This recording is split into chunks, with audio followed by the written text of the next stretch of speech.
Oh bravo. I don't know. Il est le seul.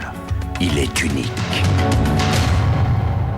Bonjour à tous et bienvenue dans ce nouvel épisode de Y a-t-il un pilote dans l'écran, votre podcast préféré pour parler de séries télé et plus précisément de leur épisode pilote. Alors aujourd'hui, j'ai envie de chanter. Chanter un générique à la gloire de mes deux chroniqueurs préférés. Je vais faire court car bien évidemment personne n'a envie de supporter ça très longtemps. Vous êtes prêts ? Prêt.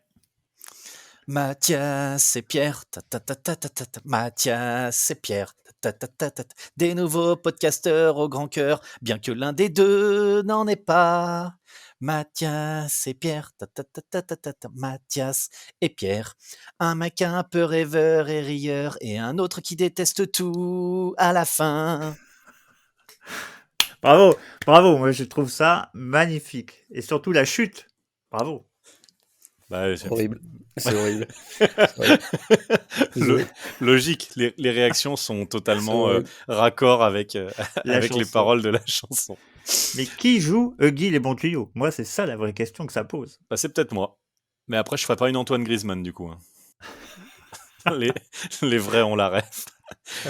Chers auditeurs, aujourd'hui, on va revenir au fondement de ce podcast parce que dans le tout premier podcast Dans l'actu, on avait parlé de The One, qui était une série sur Netflix qui s'intéressait à une application qui permettait aux gens de rencontrer leur véritable âme sœur.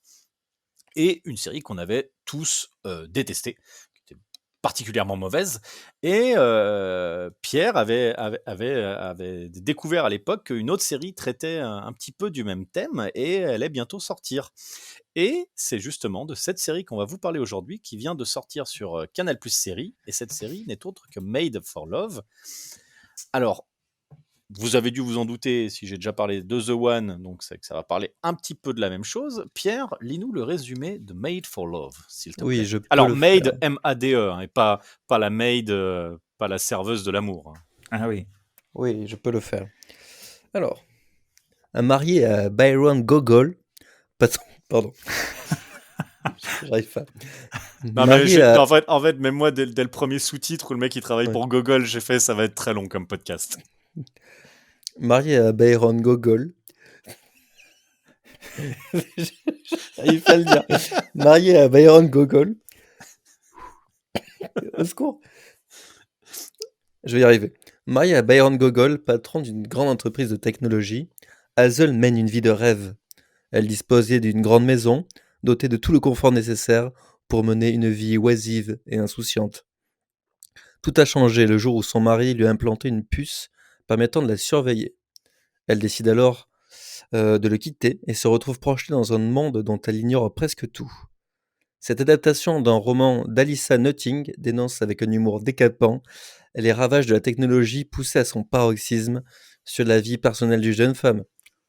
Plus long le résumé. Hein. C'est long. Mettez le script, on y va. Ah, c'est quand même génial parce qu'il y a 2 semaines, on parlait de Loki où la société s'appelait la TVA. Et cette semaine, la société s'appelle Gogol. Et je pense qu'il n'y a pas un mec aux États-Unis qui se dit tiens, comment on va le traduire en français? Parce qu'en fait, à chaque fois, ça fait des blagues chez nous. Alors pour les trouve ça États-Unis, très la drôle. France n'existe pas. Donc, Oui, c'est vrai. Donc effectivement, Et, chers voilà. auditeurs, bien sûr qu'on n'a plus le droit de dire Gogol maintenant. Hein, c'est voilà. Mais malheureusement, ça reste drôle. Dans ce registre, il faut savoir que Audi a sorti une voiture électrique qu'ils ont intelligemment appelée e-tron. Bah oui, parce que évidemment, en France, ça fait e-tron. Sinon, c'est e-tron. Mais voilà. Mais C'est une belle merde, cette voiture. Merci. C'est bien. Bah écoutez, en tout cas, ce podcast commence sur les chapeaux de roue hein, pour rester dans la voiture. Made for Love, du coup, c'est une série HBO Max au départ, donc qui arrive sur Canal+ Série chez nous. Donc ça, c'est pareil. J'ai toujours du mal à comprendre comment ça se passe avec les séries HBO Max. J'ai l'impression que ça change chaque semaine sur qui la diffuse en France. Et donc voilà, ça parle donc de nouvelles technologies associées au mystère de l'amour. Et donc, sauf que autant The One, voilà, bon, il y avait juste à envoyer un brin d'ADN et ensuite s'inscrire sur une appli. Là, le Mark Zuckerberg de Made for Love, lui, il rigole pas. Lui, ce qu'il veut, c'est implanter des puces dans les couples pour qu'en gros, il n'ait plus qu'une seule conscience dans un couple et non pas 2 consciences séparées, car l'amour véritable se vit ensemble et non pas chacun de son côté. Ce qui est, je pense, pour toute personne saine en couple, sûrement la pire idée ever. Parce que je ne pense pas que ni ma copine ni moi n'ayons envie d'être dans la tête de l'autre. Alors, déjà, avant de parler vraiment de la série, moi j'aimerais juste parler de l'actrice tête d'affiche, donc qui joue Hazel, donc qui est Christine Milioti, donc que les amateurs de séries télé et de sitcoms connaissent sûrement parce qu'elle incarnait la mère dans la Mother, dans How I Met Your Mother, que nous découvrions après 9 saisons, pour certaines très laborieuses, notamment la dernière saison où on la rencontre pour de bon et on apprend à la connaître. Et qui est, alors, moi, c'est une actrice pour laquelle j'ai un gros capital sympathie. Notamment, alors j'ai vu il y a pas longtemps Palm Spring sur Netflix aussi. Ah, c'est Oui, ma c'est reco très de... bien, c'est très bien. C'est ma reco de ce soir. Ah, bah alors écoute, je n'en parlerai pas, je te laisserai donc en parler à la fin du podcast. Merci. Donc voilà, actrice pour laquelle j'ai un gros capital sympathie. Je trouve qu'elle est, je sais pas, elle est toute fraîche. Je sais pas. Et alors là, dans le rôle, je trouve qu'elle marche du tonnerre parce que Calme-toi, calme-toi. elle peut incarner à la perfection le côté très candide. Et on sent que par contre, si ça vrille, ça part loin. Et voilà, notamment, alors la série commence sur une pub en fait pour l'application pour l'application qui s'appelle Made for Love, comme la série. Et direct derrière, on arrive sur une espèce de trappe qui s'ouvre dans le désert avec de l'eau qui sort. Et donc, Hazel qui sort à moitié étouffée, comme si elle était à deux doigts de se noyer, qui sort de cette trappe, qui se la reprend sur la gueule derrière et qui arrive finalement à sortir. Donc là, elle est habillée en robe de soirée, elle a le maquillage qui coule partout sur la gueule. Elle fait un gros doigt d'honneur à la maison qui était derrière elle et elle part à pied au milieu du désert. Donc je trouve que comme entrée en matière, il n'y a pas plus radical. Mathias, parle-nous un petit peu plus de ce pilote. Voilà, Écoute, l'histoire, au-delà de cette intro très percutante, qu'est-ce qui se passe dedans? Qu'est-ce que tu en as pensé? moi, je vais te dire par rapport à l'intro, à partir du moment où elle se prend la trappe la deuxième fois sur la gueule, et qu'il y a une sorte de rebond, j'ai été conquis. C'est-à-dire que un coup de trappe, oui, ok, mais deux coups de trappe, là, j'ai fait ok. Là, j'ai dit, là, on est dans quelque chose de différent, dans quelque chose de pas pareil. Et donc, effectivement, c'est toujours cette façon, cette construction de dire, un peu comme, souvenez-vous, l'arrivée de Breaking Bad où on a Walter White qui est en slip au milieu de la route. Là, et comment on en est arrivé là? Là, c'est à peu près la même chose, sauf qu'elle n'est pas en slip, elle est en robe de soirée. Tu l'as dit, elle sort d'un truc qui correspond à rien. Et donc, c'est comment elle est arrivée là. Et c'est tout le bonheur de cet épisode qui lance la série. C'est donc de la voir, elle, dans un élément qui semble très, très riche, très, comment on dit, des gens qui sont nantis, Oui, des bourgeois, quoi. des bourgeois. Elle est au bord d'une piscine dans laquelle il y a un dauphin qui nage, il y a son mec qui nage. Alors son mec, il faut voir, il est joué, le fameux Byron Gogol, il est joué par Billy Magnussen, j'espère qu'il me pardonnera, qui est une sorte d'étalon suédois, enfin du Nord, qui fait limite nazi, qui est le cheveu impeccable, les muscles saillants, le regard froid, bleu, percutant. Il fait peur, il fait vraiment peur tout de suite. Et on sent le mec qui a de l'emprise, quoi. Et elle est là-dedans et on la sent pas super à l'aise, surtout quand elle commence à comprendre qu'en fait, elle va être l'objet de l'étude. Parce qu'il y a vraiment une montée en puissance. Alors, je suis peut-être en train de me perdre, hein, n'hésitez pas à Non, me... mais parce qu'en fait, c'est vrai que la construction du pilote navigue en permanence donc entre Hazel qui vient de s'échapper et des flashbacks en fait. Donc juste après qu'elle s'échappe de la trappe, on revient 24 heures en arrière et on découvre Ouais. donc ce que Mathias dit, voilà son environnement. Il me semble que la toute première scène est également une scène de sexe oral en fait, où enfin, Ouais, c'est ça. son compagnon performe un très bon cunilingus apparemment, qu'on lui demande de noter d'ailleurs sur son application un peu plus tard dans l'épisode, ce à quoi elle s'exécute avec sans grande motivation. Ça l'a fait suer, ouais, carrément. Oui, parce qu'on sent que c'est pas la première fois qu'elle doit noter tout ce qu'elle fait au quotidien. On sent que, apparemment, donc ça fait en fait, ils vivent dans une espèce de maison où en fait le ciel est virtuel. Donc ça, on l'apprend un petit peu après, mais en fait, c'est une prison, en fait, une prison à ciel ouvert, mais en fait, le ciel ouvert est virtuel, donc à ciel fermé. Et voilà, apparemment, ça fait 10 ans qu'elle est là et elle n'a pas l'air très très heureuse d'y être. Ouais, et puis elle a un humour très caustique. Elle balance des vannes qui sont assez sublimes.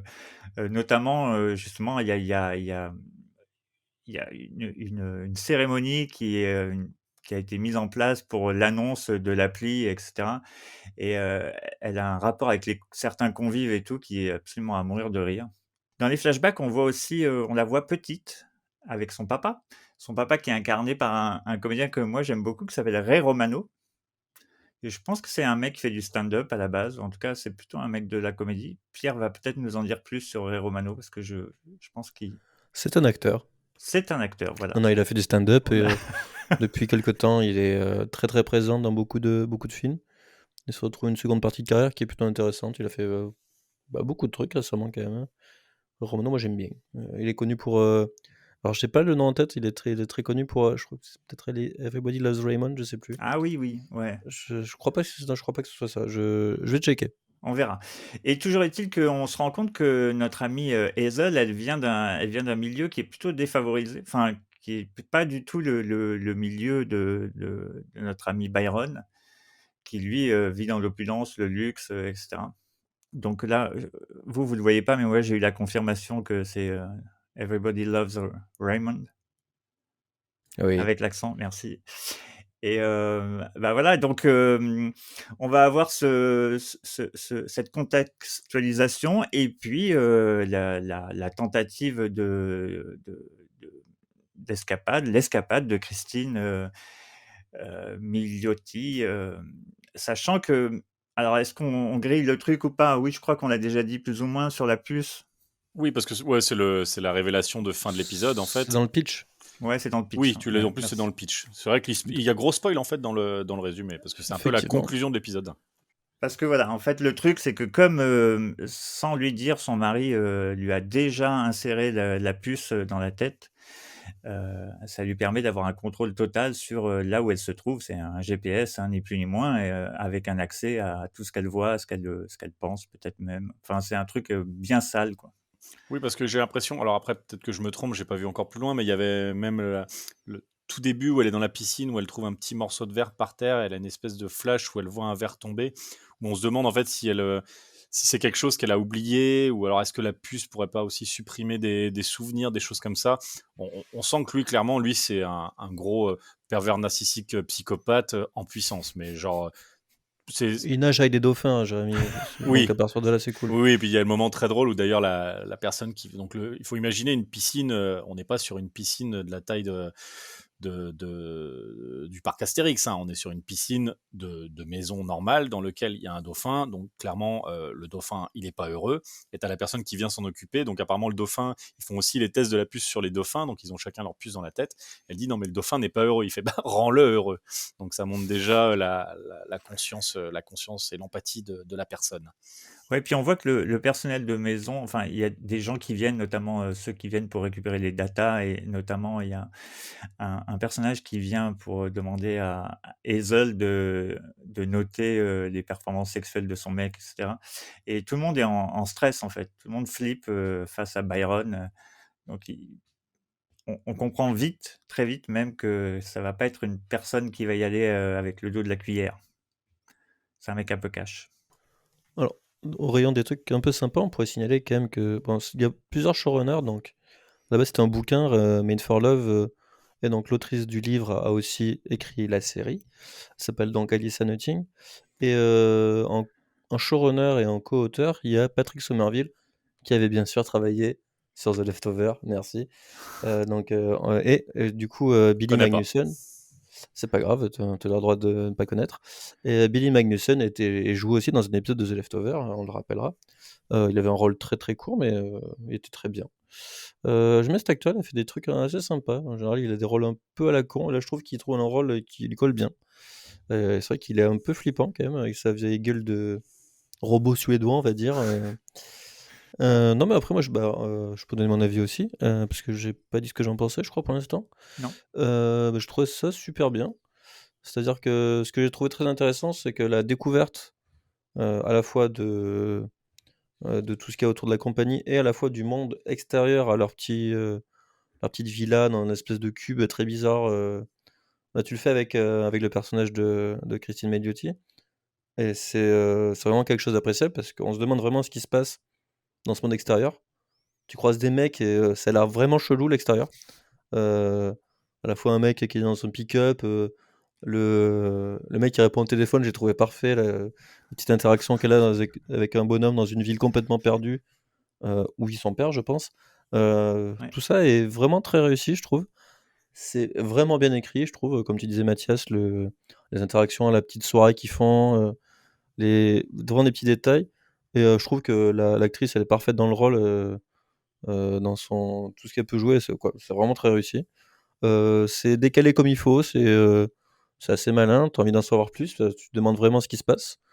Euh, Après, si tu fais la comparaison avec la série The One, bah, ça l'enterre dans tous les sens du terme. Ah, c'est l'anti-The Euh, One. Hein. Ouais, voilà, c'est vraiment. Après, il y a un très très gros côté Black Mirror, mais Black Mirror avec plus d'humour, je trouve, traité moins de manière frontale dans l'horreur de Ah, parce que la tech. là, c'est très drôle. Typiquement, la scène que tu dis avec le mec dans la rue, Ah oui, moi, c'est très drôle, oui. j'étais mort de rire. C'est Oui, vraiment génial, quoi.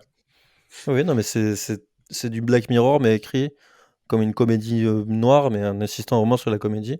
Après, je pense que j'ai pas encore vu la suite, mais je pense que ça va vraiment peut-être aller assez loin dans le concept, parce que quand t'as une puce dans le cerveau, je sais pas, c'est pas cool. Mais vraiment, je trouve ça bon, après, c'est l'école HBO, donc forcément, on est quand même sur des séries de qualité en général. Et voilà, je trouvais ça vraiment sympa. Alors, ce qui est drôle, sur les titres des épisodes, en fait, le pilote et le final de la saison ont des noms différents. Et en fait, tous les épisodes du milieu commencent par I want something. Donc, le 2, c'est I want a divorce. Ensuite, il y a I want this thing out of my head. Et voilà, donc du 2 au 7, c'est I want quelque chose. Et sur le dernier, on revient sur un titre différent. Donc voilà, c'est des petits trucs. Moi, j'aime bien. C'est des petits trucs où l'écriture va chercher un petit peu plus loin que juste son scénario, même juste dans le titre. Voilà, il y a sûrement toujours quelque chose à prendre là-dedans. Bah, On- écoute, c'est de plus en plus le cas. Par exemple, on a parlé récemment de la série Physical. Et là, pareil, sur le nommage des épisodes, à part les 2 épisodes, je crois que tout le reste commence par Let's quelque chose. Et évidemment, parce que c'est une référence à la chanson de Diana Ross, Physical, Let's Get, ou Let's Be, Let's Get, je sais plus, Physical. Skate physical. Let's Get Let's get Physical. physical. Et juste par rapport à Made for Love et la comparaison avec Day One, c'est que Made for Love, en fait, va tout de suite, va directement dans les choses, quoi. Il s'emmerde pas à vouloir contextualiser, à vouloir. On sent qu'ils ont beaucoup de choses à dire et qu'ils veulent pas perdre de temps, et du coup il y a un rythme qui est très soutenu, alors que l'épisode est très court, hein, finalement, ça passe à une allure folle, et on s'ennuie pas, on n'est pas, enfin, on a l'impression d'être avec elle et on est embarqué dans cette espèce de fuite en avant, et c'est particulièrement jouissif. Et sur le rythme et l'humour, ça m'a vraiment rappelé Kiss Kiss Bang Bang, le film, la version Shane Black, où on est on J'adore ce peut pas. film. Moi aussi, parce que en fait, l'humour est vraiment. On passe d'un truc complètement horrible, genre un doigt qui se fait couper, à une vanne atomique, et tu sais plus si tu dois rigoler, si tu dois avoir peur ou pleurer, et ça continue, et franchement, c'est un roller coaster permanent, et enfin, je trouve ça vraiment, c'est brillant, et c'est vrai. En fait, pour arriver à ça, ça nécessite quand même un putain de travail, quoi, et par des gens très bons. Et là, c'est le cas. Donc, c'est une Ouais, ouais. Même vraie la recommandation. réalisation, je trouvais plutôt classe. Après, c'est réalisé par une dame qui s'appelle Stephanie Lang, qui a quand même beaucoup de séries HBO à son actif, des épisodes par-ci par-là, sur pour énormément de trucs, sur VIP, Eastbound and Down. La liste est très longue, mais donc du coup, je pense que quelqu'un qui est rodé aux productions de la maison HBO, donc ça se voit. En général, gens qui savent ce qu'ils font. Et même, je trouve que ils sont assez intelligents sur la manière dont ils gèrent l'approche du monde fantastique. C'est pas too much. C'est pas on t'en fout plein le visage avec, je sais pas, des voitures volantes, des écrans LCD, tout ça. Non, c'est plutôt bien intégré. Et ouais, je trouve ça super pertinent en fait. Là où The One, bah moi je fais toujours quoi. Bon, là c'est le comparaison facile, mais c'était cheap dans tous les sens du terme. Bah là, ils mettent l'argent où il faut et le reste est très bien. Et ouais, j'ai vraiment envie de regarder la suite, je pense. Bah, Et vas-y, Pardon. vas-y. Non, mais en fait, c'est ce que tu dis, ouais, parce qu'en fait, c'est de la vraie SF court-termiste en fait, parce qu'on sait très bien que dans 10 ans, effectivement, on aura accès à des nouvelles technologies bien évidemment de tarés, mais le monde ne va pas changer. Il y aura toujours, surtout que là, ça se passe aux États-Unis, où les gens les pauvres seront toujours plus pauvres. Effectivement, ils auront tous un smartphone, mais voilà, les choses les plus technologiquement évoluées seront pour les classes sociales supérieures. Et voilà, effectivement, on va pas te vendre des voitures volantes sur un truc qui se passe dans 10 ans. Par contre, des petites choses comme voilà, des faux ciels sur des plafonds. J'attends de voir ce qu'il va y avoir d'autre de proposé sur la suite, mais en tout cas, il y a une vraie crédibilité. Moi, c'est quelque chose que j'aime beaucoup. Voilà, faut que la SF, faut qu'elle soit crédible un minimum.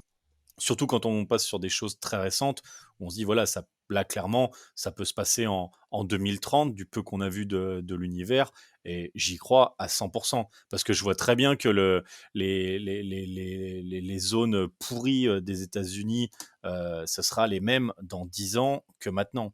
Et il n'y aura rien qui va changer. Mais là, Et là par où ils contre, les sont, gens qui sont très riches, eux, ils auront tous les nouveaux trucs, et effectivement, ils auront peut-être des dauphins connectés dans leur piscine, et voilà, comme la domotique, donc sur la maison connectée, toutes ces choses-là, effectivement, ça va prendre une ampleur phénoménale. Et je trouve ça très crédible, en fait. Et c'est ça que je trouve intelligent aussi dans l'écriture. là où ils sont forts, c'est qu'ils sont capables de. Tu comprends tout de suite qu'on parle de réchauffement climatique. Enfin, quand elle sort dans le désert et tout, tu comprends bien que le monde va pas très très bien. Et à la fois, ils se moquent aussi de la technologie et via le personnage de Hazel, parce que quand ils font une espèce de soirée, là, effectivement, il y a quelqu'un qui lui dit Ah, j'avais pas remarqué que c'était un faux ciel ou je sais pas quoi. Et elle dit oui, en regardant les coins, parce que les coins sont pas raccords, en fait, dans le coin enfin, dans le coin du carré du ciel, Du cube. du cube, pardon, merci. Et où il y a la projection du ciel, en fait, ça marche pas. C'est la limite technologique. Et ça aussi, j'adore, parce que souvent, quand on te propulse dans le futur, la technologie, elle marche pas, mais dans le cœur, le fondement, tu vois. Alors que là, on sent que c'est de la technologie qui est pas encore au top, qui va nécessiter encore des améliorations. Et ça rend le truc beaucoup plus crédible. T'es beaucoup plus dedans, et en plus, ça fait rire, quoi. Donc, c'est Et très Ouais, malin. sur un truc qui est super, c'est que la plupart des blagues, la plupart des critiques qui sont infusées dans l'épisode ne sont pas surlignées au marqueur justement par des dialogues ou par des choses, c'est juste là. Tu te le prends dans la gueule et tu fais tes déductions toi-même par rapport à ce que tu vois. Et ça, c'est plutôt appréciable comme type d'écriture. Moi, j'aime bien. J'aime bien. Et Carrément. puis, je trouve aussi sur tout l'aspect l'aspect cul, l'aspect sexe, ce qui était très bon, je reviens comme toi, Pierre, à The One, hein, mais dans The One, c'était très gratuit. Genre, voilà, on est sur Netflix, vas-y, on va montrer une scène de cul dans la cuisine, machin. Là, déjà, c'est toujours drôle. Ils arrivent, ils rient du sexe, donc ça, moi, j'aime bien. Et c'est vrai, en fait. C'est tout est vrai, tout y croit. Le côté où genre le mec a tellement un besoin de validation qui demande une note pour son cunilingus, ou même voilà quand à la fin elle débarque chez son père et son père on sent que bah, je pense que la maman est décédée et lui il est avec une poupée gonflable dans le lit, mais j'étais mort de rire. D'ailleurs on voit qu'il a pas trop les moyens parce qu'il a une poupée. Elle est un peu plus belle de ce que je suis pas calé en poupée sexuelle actuelle, mais je sais que les Japonais ils font des trucs assez stylés apparemment, mais j'en ai pas commandé, hein, je m'excuse. Mais je sais Apparemment. qu'en termes de visage, c'est pas encore ça. Et là, du coup, il a un modèle. Bon, voilà, il a un modèle de 2023-2024 de ce que je vois. Calme-toi, Jérémy. Ça va trop Non, mais loin. voilà, je trouve ça bien quand ça parle du vrai sexe en fait, et c'est pas juste le montrer pour le montrer. Et là, Mais c'est des choses où j'y crois. rien que le choix du cunilingus, par exemple, ça, tu vois, je trouve ça bien, vraiment bien, parce que n'importe quelle autre série aurait montré, je sais pas, un truc très pour mec, quoi, tu vois, le mec en puissance, machin. Et là, le cunilingus, c'est vrai. Ouais, Pierre, Je pense qu'il va y avoir des trucs un peu plus obscurs que ça dans la logique de la relation. Pour l'instant, on n'a pas vu grand-chose dans la relation. Je pense que quand les épisodes vont commencer à déconstruire tous les flashbacks et tout, on va se rendre compte qu'il y a des trucs assez obscurs, je non, pense. c'est possible, mais ce que je veux dire, Mais c'est oui, non, mais la par, représentation, pourquoi pas, il y a pas par de... rapport à l'image de la femme et la façon dont il représente voilà, une scène d'amour, en fait, ils ont juste choisi cet extrait-là qu'il faut noter ensuite. Et je trouve ça, c'est voilà, on a évolué, on est dans autre chose. Et en termes d'écriture, on est passé dans autre chose. Et ça, c'est quand même très plaisant. Ça fait bien ça du en dit plaisir. beaucoup sur le perso de Byron aussi, parce qu'en fait, lui, il fait même pas ça pour lui donner du plaisir, il fait ça pour la data. Parce qu'en fait, derrière, il a fini son truc, il se lève, il part, elle dit, mais du coup, est-ce que tu veux que moi? Il fait, non, c'est bon. Et genre, en gros, lui, il en a rien à foutre, quoi. Genre, il a fait ça, bon, moi, ce que je veux, c'est avoir ma note derrière pour enregistrer de la data, pour savoir comment marche ma puce, en fait. Et tu vois la froideur de la relation qu'il a. Alors, voilà, bon, on n'est pas sur un podcast sur le cul, mais voilà, c'est vrai que c'est, comme tu dis, c'est à la fois très intelligent, Mathias, et open, on va dire, mais en même temps, ça dit beaucoup de choses aussi sur les personnages à travers cette petite chose. Et je trouve ça aussi rigolo, c'est vrai que j'y avais pas pensé quand tu parlais de Breaking Bad tout à l'heure. Et c'est vrai que j'y avais pas pensé, mais que ce soit au niveau de ce début, du décor aussi, voilà, ce désert assoiffé. Et c'est vrai qu'il y a un petit parallèle qu'on pourrait faire avec Breaking Bad sur l'introduction. Alors, j'ai aussi vu qu'il y aura une saison 2. Ah, Donc, ça a été renouvelé il y a quelques jours. Donc, écoute, c'est bien. Du coup, peut-être qu'il n'aura pas de conclusion à la fin de la saison 1. Mais c'est pas grave. S'ils savent bien écrire, allez-y, hein, moi, j'ai pas de souci.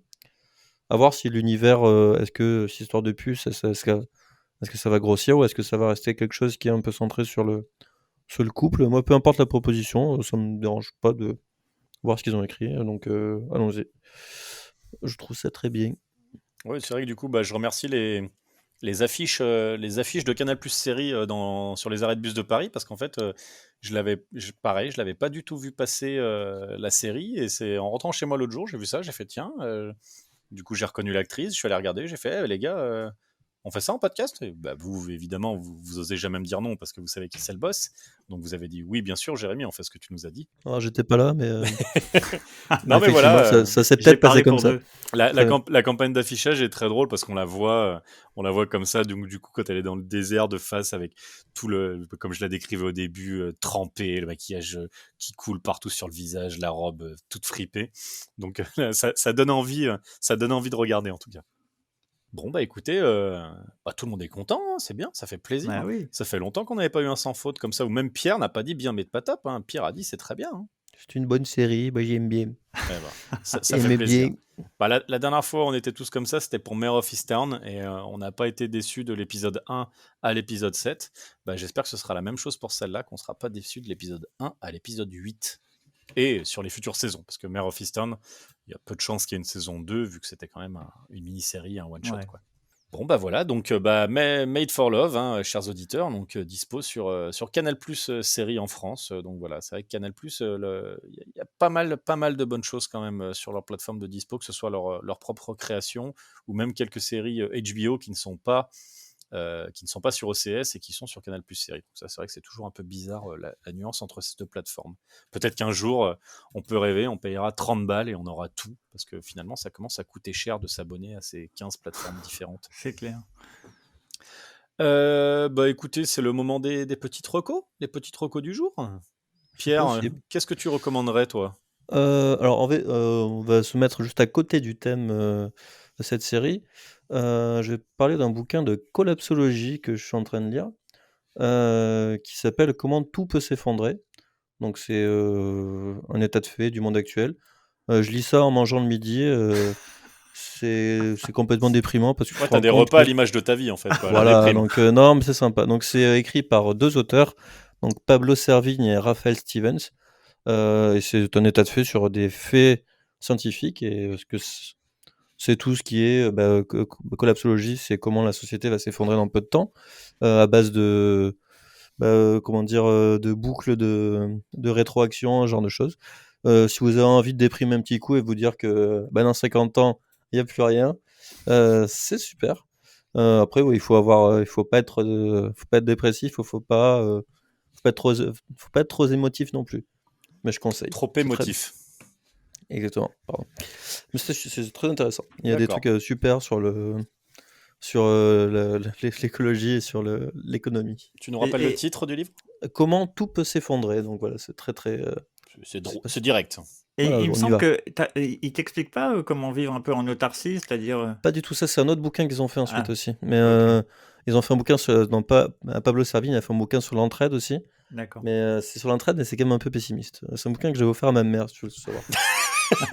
Voilà, on y Ça va. m'étonne tellement pas.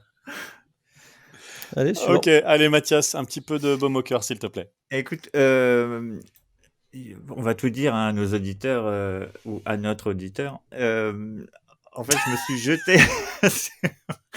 je me suis jeté sur quand on a commencé à parler ensemble entre nous là de Christine Milioti. Tu as cité le film Palm Spring et j'ai crié, j'ai hurlé, c'est Marocco, parce que j'ai absolument adoré ce film. C'est donc un film qui est dispo sur Amazon, qui est sorti l'été dernier peut-être ou cet été sur Hulu. Et donc qui est ni plus ni moins, a priori ça part comme Un jour sans fin, mais dans le cadre d'un mariage avec une boucle comme ça temporelle avec Andy Samberg que moi j'adore dans Brooklyn Nine-Nine et Christine Milioti, et il y a aussi ce comédien américain que j'adore qui s'appelle J.K. Simmons qui fait beaucoup de second rôle et donc voilà, c'est une boucle temporelle dans un mariage. Il y a des vannes excellentes, il y a des danses, de la choré, et il y a des gens méchants. Et c'est euh, c'est une comédie dramatique qui, euh, qui réinvente un peu ce style de la boucle temporelle et qui s'en sort super bien parce que ça te fait oublier, ou en tout cas très rapidement, tu oublies Un jour sans fin, tu oublies, comment s'appelle-t-il? Bill Murray, tout ça, et tu te laisses embarquer par ce duo improbable et délirant, quoi. Donc c'est sur Amazon Prime, c'est dispo maintenant là, donc si vous pouvez y aller, allez-y. Si vous voulez vraiment passer un bon moment, rigoler, foncez. Ouais, je valide totalement ta reco, Mathias, parce que je l'ai vu, il y a un mois ou deux et j'ai vraiment adoré. Bah, de toute façon, dès qu'il y a des délires de voyage dans le temps, je suis à fond. Et non, vraiment, j'ai trouvé ça très très drôle. Et au final, il y a c'est la seule autre comédie que j'aurais en tête comme ça de voyage dans le temps après Un jour sans fin. Et non, vraiment, c'est très drôle. Et puis j'adore Andy Samberg aussi. Il me fait tellement rire. Je crois qu'il y a pas un mois où je me regarde pas la scène de Brooklyn Nine-Nine où il interroge les mecs là, et c'est Il les fait chanter. ouais, You are my fire. Et vraiment, mais je pleure de rire à chaque fois. Donc voilà, non, en vrai, non, Mathias a raison, très très très bonne recommandation. Bah moi, je vais revenir un tout petit peu à la déprime, donc je vais partir du côté de Pierre pour une fois. Il y a 2 mois aujourd'hui très précisément, parce qu'on on enregistre le 6 juillet. Donc il y a 2 mois, il y a un des plus grands mangaka de l'histoire, selon moi, Kentaro Miura, qui nous a quittés, qui est le créateur de Berserk. Donc Berserk, c'est un manga de dark fantasy, sûrement des œuvres les plus colossales, incroyables et indescriptibles que nous a proposé le manga, que je lisais depuis à peu près la moitié de ma vie. Donc je vous dirai pas mon âge, mais donc depuis très longtemps, depuis presque une vingtaine d'années que je lisais Berserk. Et donc voilà, ça a été. Je vous avoue que je suis rarement atteint par les décès de personnalité parce qu'on ne les connaît pas et tout, mais ça m'a fait vraiment, vraiment quelque chose. Et du coup, je suis à nouveau en train de relire Berserk pour la Xème fois. Et je trouve ça toujours aussi incroyable. C'est très dur, Berserk. C'est sûr que c'est comme le livre de Pierre. Hein. C'est pas un truc qui va vous mettre du baume au cœur quand vous le lisez. La fin, un petit peu à la rigueur. Et puis, enfin, la fin que nous n'aurons pas, mais les derniers chapitres, les derniers tomes, on voyait un petit peu la lumière au bout du tunnel. On n'aura jamais la fin, mais enfin, ça, c'est pas très grave selon moi, parce que bah, déjà les derniers chapitres en soi sont une belle fin, et puis parce que de toute façon c'était tellement. Moi j'avais fait mon deuil d'avoir la fin vu qu'il nous sortait un chapitre par an à peu près, donc c'était pas très grave. C'est plus la perte d'un immense artiste et tout ce qu'il aurait pu nous proposer d'autres au-delà de Berserk. Les quelques one-shots qu'il a fait à côté, il y a eu des choses très très belles aussi. Mais donc voilà, ma recommandation ce sera principalement Berserk. Voilà, si vous ne l'avez jamais lu, Si vous aimez la bande dessinée en général, parce qu'il ne faut pas mettre de barrière à la bande dessinée. Le manga, c'est de la bande dessinée. Les comics, c'est de la bande dessinée. Les mangas, c'est de la bande dessinée. La bande dessinée franco-belge, c'est de la bande dessinée. Tout est de la bande dessinée. À partir du moment où il y a des dessins, des cases et des bulles, c'est de la bande dessinée. Et Berserk est un monument de dark fantasy. J'ai même pas envie de vous raconter l'histoire, parce que voilà, c'est juste Guts, sa vie, ses emmerdes. Et voilà, et Miura Sensei, si vous nous entendez de là où vous êtes, merci pour tout. Merci pour tout. Bon, bah les gars, voilà, on est passé par tous les stades hein, sur une série plutôt fun. On a fini sur des notes pas très joyeuses, mais bon, c'est pas grave. L'important, c'est d'être entre nous et de passer un bon moment et de continuer à découvrir de belles œuvres et à les faire découvrir à notre auditeur. Comme dit si bien Mathias. Ce qui est faux d'ailleurs, Mathias, parce qu'on a Mais quand oui. même de plus en plus de gens qui nous C'est suivent. complètement faux. Même si voilà, vous êtes pas nombreux à réagir, mais en tout cas, on a quand même une communauté présente. Voilà, on n'est pas nos amis de Capture Mag qui eux sont la légende du podcast français. Mais d'ailleurs, on leur souhaite un joyeux anniversaire parce que c'était le week-end dernier. D'ailleurs, Pierre, je crois que tu as été à la soirée c'était les 9 ans ou les 10 ans de Capture Mag? C'était les 9 ans. Les 9 ans. Bon, bah, j'espère être présent avec toi pour les 10 ans. Ils ont projeté Mort ou Vif de Sam Raimi. Donc, un super western par Sam Raimi. Si vous ne l'avez pas vu, c'est complètement barré, mais c'est très cool. Avec Sharon Stone. Avec Sharon Stone, avec DiCaprio, avec Gene Hackman. Ah ouais. Donc, casting assez foufou aussi. Donc voilà, on embrasse les gens de Capture Mag, même s'ils ne nous écoutent pas. Nous, on vous écoute. Pierre Mathias, merci d'avoir été là. Merci à Et de toi. rien. Chers auditeurs, merci à vous d'être là aussi. Donc, on le rappelle, hein, vous pouvez nous écouter sur toutes les bonnes plateformes de podcast, Google Podcast, Apple Podcast, SoundCloud, Spotify, YouTube. Si vous voulez nous laisser un petit message, vous pouvez sur SoundCloud ou alors sur notre réseau social préféré et unique qui est Twitter, le petit oiseau Et bleu. bientôt sur Google. Et bientôt sur Google. Vous remarquerez qu'on a été raisonnable, on n'a pas fait trop de vannes sur Google. Hein. Je suis assez étonné, j'y croyais pas trop au début du podcast. Pierre a galéré à lire le résumé, mais C'est tout suffisant, ça je n'a pense. pas été bien plus loin. Bon, en tout cas, chers auditeurs, merci d'avoir été là. Nous, on bouge pas. On sera là très bientôt. Je sais pas trop de quoi on va vous parler dans le prochain. Je crois qu'on va peut-être parler de la nouvelle série Resident Evil sur Netflix. Donc voilà. Et la série Pixar, peut-être. Ah oui, et de la série Pixar également sur Monster Academy. Non, Monster School. Voilà, on vous spoil un peu les futurs sujets à venir. En tout cas, merci de nous écouter. Et puis voilà, n'hésitez pas, laissez-nous un petit commentaire. Dites-nous ce que vous avez pensé de Made for Love. Dites-nous ce que vous avez pensé des recommandations de Pierre, de Mathias, de moi-même. Ou juste ce que vous avez mangé hier. Ça nous intéresse de savoir ce que vous avez mangé hier, chers auditeurs. À très bientôt. Mais mangez quand même 5 fruits et légumes par jour. Oui, Salut. au revoir.